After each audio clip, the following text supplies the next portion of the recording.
બનાસકાંઠાની રાજનીતિને લઈને કેટલાય લોકો એક જ વાત કરી રહ્યા છે કે આ વખતે ગેનીબેન જ જીતવાના છે।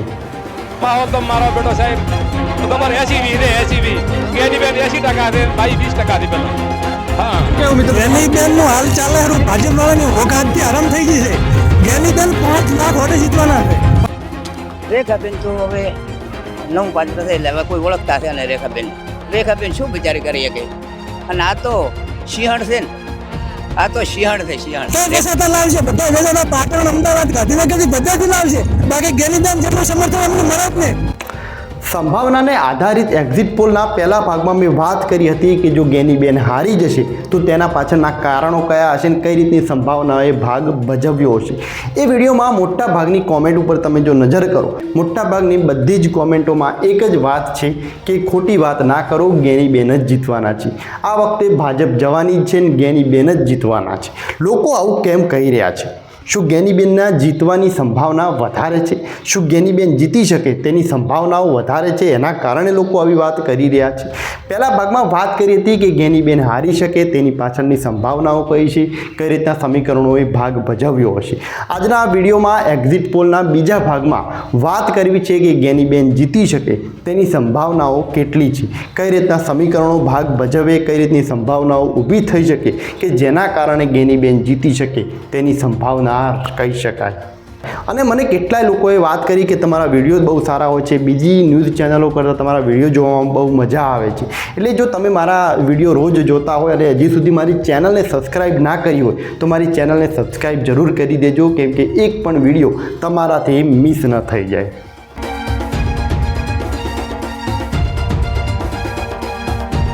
આ વખતની બનાસકાંઠાની જે ચૂંટણી હતી એ કોઈ વિકાસના મુદ્દા ઉપર ચૂંટણી ન હતી। આખી ચૂંટણીનો જે મુદ્દો હતો એ હતો સમાજવાદ। એક સાઈડ ઠાકોર સમાજ અને એક સાઈડ ચૌધરી સમાજ। એટલે જ્યારે સમાજવાદ ઉપર જ્યારે ચૂંટણી લડાતી હોય તો બીજા અનેક નાની મોટી જે પણ જ્ઞાતિઓનો જે સમાવેશ થાય છે એ ક્યાંક નિર્ણાયક બની શકે તેની પૂરેપૂરી સંભાવનાઓ હતી। એટલે જો જાતીય સમીકરણો ઉપર જો આપણે નજર કરીએ તો બનાસકાંઠામાં મુખ્ય બે સૌથી મોટી જ્ઞાતિઓ રહેલી છે, એક છે ઠાકોર સમાજ અને એક છે ચૌધરી સમાજ। ઠાકોર સમાજ એ ગેનીબેન માટે અને ચૌધરી સમાજ એ રેખાબેન ચૌધરી માટે। હવે ઠાકોર સમાજના મતદારો ઉપર તમે જો નજર કરો તો ઠાકોર સમાજનું વોટિંગ છે 3,43,122 મતદારો રહ્યા છે, પરંતુ વાત થઈ રહી છે કે આ વખતે ઠાકોર સમાજે માત્ર 70% જ મતદાન કર્યું છે, બીજા 30%ના જે મતદાન એ બાકી રહી ગયા હોય એ રીતની નજર પડી રહ્યું છે। એટલે 70% પ્રમાણે તમે જો એની ગણતરી કરશો તો 2,40,000 મતદારો એ ક્યાંક ઠાકોર સમાજનો જે મતદારો છે એ ક્યાંક ગેનીબેન તરફ ગયા છે તેની પૂરેપૂરી સંભાવના છે। એમાંથી કદાચ 5% કહી શકાય કે ક્યાંક એ ભાજપમાં પણ ગયા છે। એ જ રીતે ચૌધરી સમાજમાં 80% મતદાન થયું છે અને એના કારણે એમનું જે મતદાનનો જે આંકડો છે એ છે 2,17,000 આટલા મતદારોએ મતદાન કર્યું છે અને એમાંથી કે મોટા ભાગનું મતદાન એ ભાજપમાં જ ગયું છે, રેખાબેન ચૌધરી માટે જ ગયું છે અને એમાંથી 5% એ ક્યાંક ગેનીબેન તરફ ગયું તેની પણ સંભાવના કહી શકાય। તો આ રીતે ચૌધરી સમાજ અને ઠાકોર સમાજ એ ક્યાંક 5% કહી શકાય કે ઓપોઝિટ સાઈડ ગયું છે, બાકી સમાજવાદના કારણે એક સાઈડ ગેનીબેન તો એક સાઈડ રેખાબેન ચૌધરી માટે આ રીતના સમીકરણો રહેલા છે મુખ્ય બે જ્ઞાતિઓની વાત કરીએ તો। એટલે જે રીતે બંનેનું જે વોટિંગ છે એ ક્યાંક સરખું હોય એ રીતે જોવા મળી રહ્યું છે। એટલે એના કારણે તમે જુઓ તો બીજી જે જ્ઞાતિઓનો જે સમાવેશ થાય છે એ ક્યાંક નિર્ણાયક બનતી હોય એ રીતે થઈ શકે કે એ જ્ઞાતિના વોટ જે તરફ વધારે ગયા હશે એના કારણે એ લોકોની જીત એ ક્યાંક એ સમાજો નિર્ણાયક તરીકે બની શકે તેની પૂરેપૂરી સંભાવનાઓ કહી શકાય। એટલે બીજી જે નાની મોટી જ્ઞાતિઓની વાત કરીએ તો સૌપ્રથમ વાત કરીએ જો દલિત સમાજની, તો દલિત સમાજ એ કોંગ્રેસ તરફ વધારે રહે તેની પૂરેપૂરી સંભાવના છે। પ્લસ જિગ્નેશ મેવાણી સારું એવું વર્ચસ્વ ધરાવે છે દલિત સમાજમાં, એટલે એમનું જે મતદાનનો જે આંકડો છે એ ક્યાંક તમે જુઓ તો 1,60,000 એમનું મતદાન છે, તો એમાંથી 80-20 થયું હોય તેની પૂરેપૂરી સંભાવના છે કે 80% મતદારો એ કોંગ્રેસ તરફ જ ગયા હશે અને 20% મતદારો એ ક્યાંક ભાજપમાં ગયા હશે। વાત કરીએ રબારી સમાજની, અને આ વખતની લોકસભાની ચૂંટણીમાં તમે જુઓ બનાસકાંઠાની બેઠકમાં એક ચર્ચાએ જોર પકડ્યું છે કે બનાસની રાજનીતિમાં હવે રબારી સમાજ છે એ ક્યાંક આ વખતે નિર્ણાયક બની શકે એમ છે। ગેનીબેન જીતે છે કે રેખાબેન ચૌધરી જીતે છે એ ક્યાંક રબારી સમાજ હવે નિર્ણાયક બને તેની પણ એવું ક્યાંક નજરે પડી રહ્યું છે, કેમ કે રબારી સમાજનું જે મતદાન છે એનો વાત કરીએ તો આ વખતે 1,10,000 મતદાન થયું છે રબારી સમાજમાંથી, 70% મતદાન થયું છે એવી વાતો પણ સામે આવી રહી છે। અને આ વખતે ક્યાંક લોકો એવી વાતો કરી રહ્યા છે કે રબારી સમાજનું જે મતદાન છે એ વધારે કોંગ્રેસ તરફ ગયું છે. જો કે બંને નેતાઓ, એમના મુખ્ય જે આગેવાનો છે માવજીભાઈ દેસાઈ અને ગુવાભાઈ રબારી, એ ભાજપમાં છે, પણ મતદાન એ ક્યાંક કોંગ્રેસ તરફ ગયું હોય તેની પૂરેપૂરી સંભાવના છે. એની વાત આગળ કરું અને પહેલાં જો વાત કરું તો રાજપૂત સમાજની, તો ક્ષત્રિય આંદોલન થયું, તો એના કારણે ક્ષત્રિય સમાજનું જે આંદોલન થયું તો એ બહુ મોટો ભાગ ભજવ્યો છે બનાસની રાજનીતિમાં પણ. એટલે જે ક્ષત્રિય આંદોલનના કારણે જે રાજપૂત સમાજનું જે વોટિંગ છે એ ક્યાંક કોંગ્રેસ તરફ ગયું વધારે, તેની પૂરેપૂરી સંભાવના તો છે જ. પરંતુ ક્યાંક ક્ષત્રિય સમાજ એ તટસ્થ બનીને બેસી રહ્યો, ન ભાજપમાં ગયો કે ન કોંગ્રેસમાં. એના કારણે ક્યાંક પણ નુકસાન થતું જોવા મળે છે. વાત કરીએ બ્રાહ્મણ સમાજની, તો બ્રાહ્મણ સમાજ એ ઘણા વર્ષોથી ભાજપ સાથે જોડાયેલો છે અને બનાસકાંઠામાં જુઓ તો શશિકાંતભાઈ પંડ્યા અને અમીરાવ જોશી જો કે અપક્ષ ઉમેદવારી કરી હતી એક સમયે 2022ની વિધાનસભાની ચૂંટણીમાં, પરંતુ હવે તેઓ ભાજપમાં આવ્યા અને CR પાટીલની અધ્યક્ષતામાં બ્રાહ્મણ સમાજની એક મોટી મિટિંગ કરવામાં આવી હતી. એટલે બ્રાહ્મણ સમાજના વોટ એ ભાજપમાં જાય તેની પૂરેપૂરી સંભાવના છે. અને બ્રાહ્મણ સમાજનું વોટિંગ જુઓ તો 95,610 વોટિંગ એમનું રહેલું છે. વાત કરીએ પ્રજાપતિ સમાજની, તો એમનું વોટિંગ છે 68,563 વોટિંગ રહ્યું છે. આદિવાસીનું જે વોટિંગ છે એ ક્યાંક 60-40 થઈ શકે તેવું પણ કહી શકાય એમ છે. વાત કરીએ દરબાર સમાજ, તો ફરીથી ક્ષત્રિય આંદોલનનો મુદ્દો છે, તો એ ક્યાંક કોંગ્રેસ તરફ આ વખતે દરબાર સમાજ ગયો છે તેની પણ સંભાવનાઓ તો છે જ. પરંતુ એની સાથે મુખ્ય એમના જે આગેવાન છે કીર્તિસિંહ વાઘેલા, તો એમના કારણે પણ ભાજપમાં ગયું છે તેની પણ સંભાવનાઓ છે જ. એટલે ક્યાંક તમે જુઓ તો નાના મોટા જે પણ સમાજો છે એ ક્યાંક ભાજપ અને કોંગ્રેસમાં 50 કહી શકાય, ક્યાંક 50-50 છે, ક્યાંક 80-20 છે, ક્યાંક 60-40, એ રીતના રેશિયોમાં ભાજપ કોંગ્રેસમાં ગયા હોય તેની સંભાવનાઓ છે જ. પરંતુ અમુક કાસ્ટો ઉપર તમે નજર કરો તો એ સ્પષ્ટપણે દેખાઈ આવે કે આ ભાજપમાં ગઈ છે કે આ કોંગ્રેસમાં. જેમ કે માળી સમાજ ઉપર તમે નજર કરો તો ક્યાંક માળી સમાજ એ ભાજપમાં વધારે ગયો તેની પૂરેપૂરી સંભાવના છે. પણ મુસ્લિમ સમાજની તમે વાત કરો તો મુસ્લિમ સમાજ એ કોંગ્રેસ સાથે જ ગયો છે તેની પૂરેપૂરી સંભાવના કહી શકાય.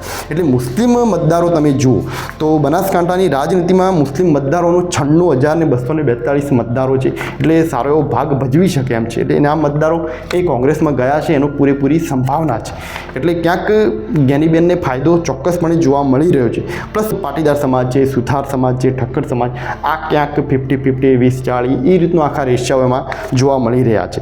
બીજા ગૌસ્વામી છે, નાવ છે, રાવળ છે, દરજી છે, જૈન છે, આ બધા સમાજોનું ક્યાંક ભાજપ કોંગ્રેસ થયું છે. અને દેવી પૂજકની તમે વાત કરો તો ક્યાંક એ કોંગ્રેસ તરફ વધારે ગયા તેવા ડેટા મળી રહ્યા છે. એટલે આ રીતની બનાસકાંઠાની જે રાજનીતિ છે એમાં જે જાતિઓનો સમાવેશ થાય છે એ ક્યાંક ભાગ ભજવી શકે એમ છે. મુખ્ય બે જ્ઞાતિઓને સાઈડમાં રાખીને તમે જુઓ તો ક્યાંક બીજી જે જ્ઞાતિઓ છે એ ક્યાંક નિર્ણાયક બની શકે એમ છે જીત પાછળના, તેવી સંભાવનાઓ દેખાઈ રહી છે.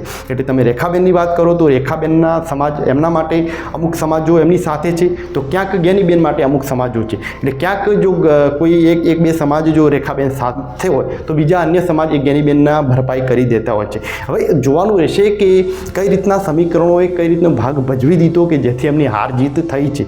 જો સંભાવનાઓ છે કે ક્યાંક ઘણા બધા એવા સમાજો તમે જુઓ નાના મોટા, તો ક્યાંક જ્ઞાનીબેન તરફ વધારે ગયા હોય તેની પૂરેપૂરી સંભાવનાઓ દેખાઈ રહી છે.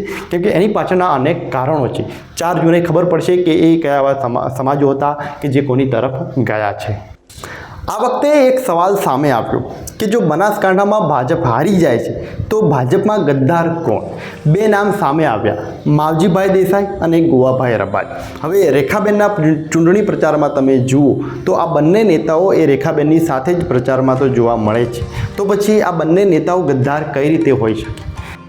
આ વખતે બનાસકાંઠાની જે રાજનીતિ હતી એની આખી પરિસ્થિતિઓ બદલાઈ ગઈ. આ વખતે એવું સામે આવી રહ્યું છે કે ક્યાંક જે રબારી સમાજ છે એ ક્યાંક આ વખતે નિર્ણાયક બની શકે એમ છે કે બનાસકાંઠામાં હવે કોણ જીતશે. એટલે ક્યાંક જ્ઞાનીબેન જીતે એની સંભાવનાઓ વધારે છે. એના પાછળના પણ કારણો આ જ છે કે રબારી સમાજ એ ક્યાંક જ્ઞાનીબેન તરફ વધારે ગયો છે. ભલે પછી રબારી સમાજના 2 મુખ્ય આગેવાનો એ કદાચ ભાજપમાં જ હોય, પરંતુ આખો જે સમાજ છે એ ક્યાંક જ્ઞાનીબેન તરફ વધારે ગયો તેની પણ સંભાવનાઓ સામે આવી રહી છે. એના પાછળના અમુક કારણો જો આપણે સમજવા હશે તો એના માટે આપણે રબારી સમાજના ભૂતકાળને થોડુંક સમજવું પડશે. માવજીભાઈ દેસાઈ કે જે હાલ ધાનેરાના ધારાસભ્ય છે, તેમણે 2022ની વિધાનસભાની ચૂંટણી વખતે અપક્ષ ઉમેદવાર તરીકે ચૂંટણી લડ્યા હતા અને તેઓ જીતી ગયા હતા.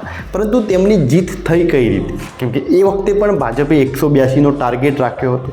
માવજીભાઈ દેસાઈની એ વખતના જીત પાછળના જે કારણો હતા એમાં મુખ્ય ભાગ જાતીય સમીકરણોએ બહુ મોટો ભાગ ભજવ્યો હતો.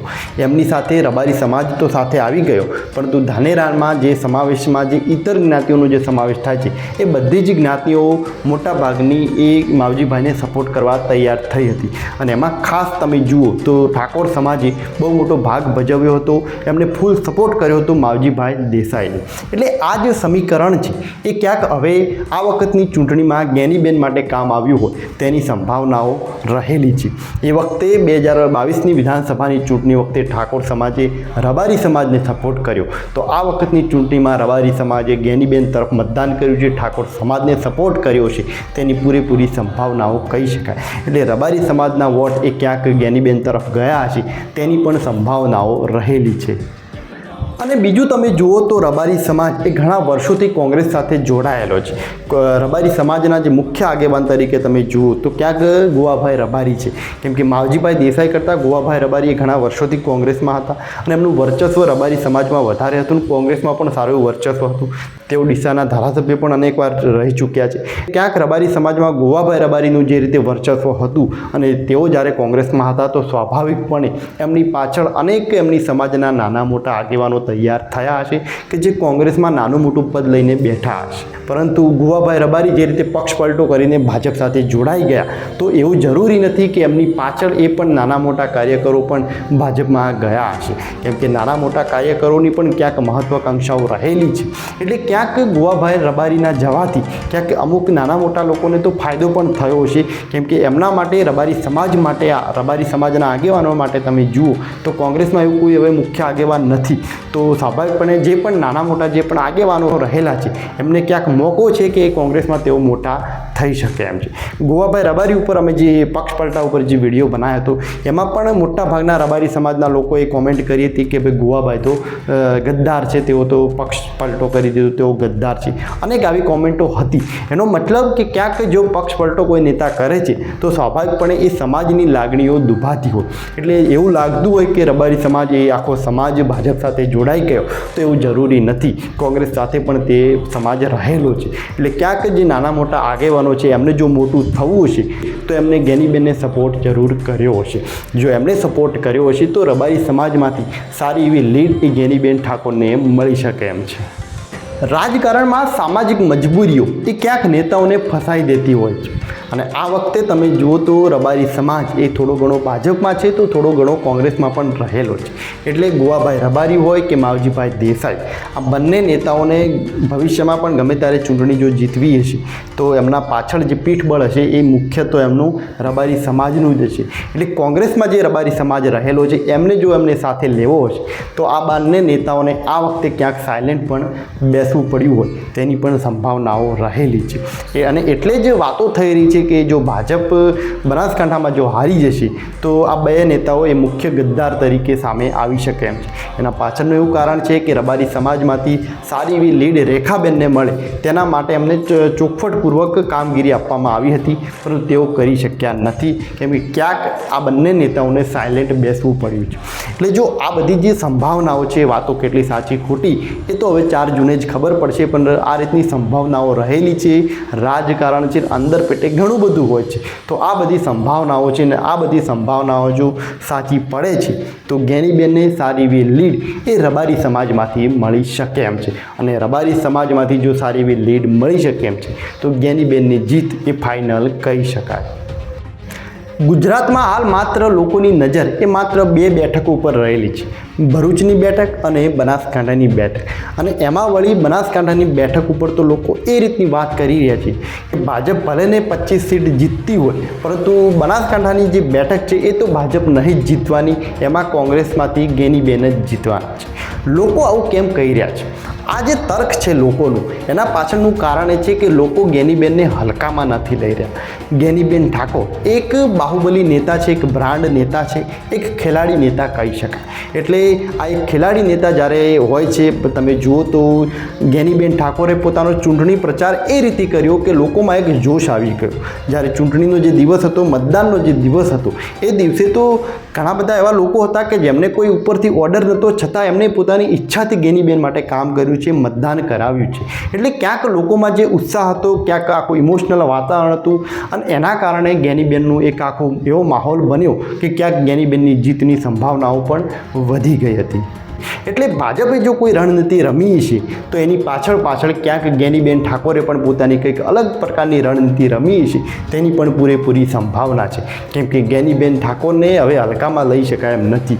કેમ કે આગળની 2 વખતની એવી ચૂંટણીઓ કે જે તેઓ મજબૂત રીતે લડ્યા છે અને એવા શંકરભાઈ ચૌધરી સામે જ્યારે તેઓ લડ્યા છે, એમને હરાવ્યા છે, તો સ્વાભાવિકપણે તેમને ઘણો બધો અનુભવ પણ થયો હશે અને ભાજપની રણનીતિને પણ તેઓ કદાચ સમજી ગયા હશે. એટલે આ વખતે એમના માટે ક્યાંક સરળ હતું. કેમ કે રેખાબેન ચૌધરી એક મજબૂત ઉમેદવાર નહોતો, ખાલી એમનો પક્ષ મજબૂત હતો. એટલે ગેનીબેન માટે થોડુંક સરળ બની ગયું હતું ક્યાંક કે તેઓ કઈ રીતે આખી રણનીતિ રમી અને ભાજપને પણ ક્યાંક માર આપી શકે એમ છે. એટલે આ વખતની લોકસભાની ચૂંટણીમાં ગેનીબેને જો અલગ પ્રકારની આખી રણનીતિ રમી છે તો ક્યાંક ગેનીબેનની જીતની સંભાવનાઓ કહી શકાય. અને બનાસકાંઠાની નાની મોટી જે ઇતર જ્ઞાતિઓનો જે છે, રબારી સમાજ હોય, પ્રજાપતિ સમાજ, નાની મોટી જે પણ સમાજો રહેલા છે, એ બધા જ સમાજોમાંથી જો સારી એવી લીડ જો ગેનીબેનને મળી છે તો ગેનીબેનની જીત એ કદાચ ફાઇનલ જ કહી શકાય. તો આ રીતની સંભાવનાઓ રહેલી છે બનાસકાંઠાની રાજનીતિને લઈને. હવે 4 જૂને જ ખબર પડશે કે બનાસકાંઠામાં હવે કોણ જીતે છે, ગેનીબેન ઠાકોર કે રેખાબેન ચૌધરી. પરંતુ જો ગેનીબેન જીતી જાય છે તો કેટલાય લોકોની આશાનો જીત થશે. જો ગેનીબેન જીતી જશે તો કેટલાય લોકો કે જે કદાચ ઉમ્મીદ રાખીને બેઠા હશે કે ગેનીબેન જીતે છે, એ લોકોની ઉમ્મીદ જીતી શકે એમ છે.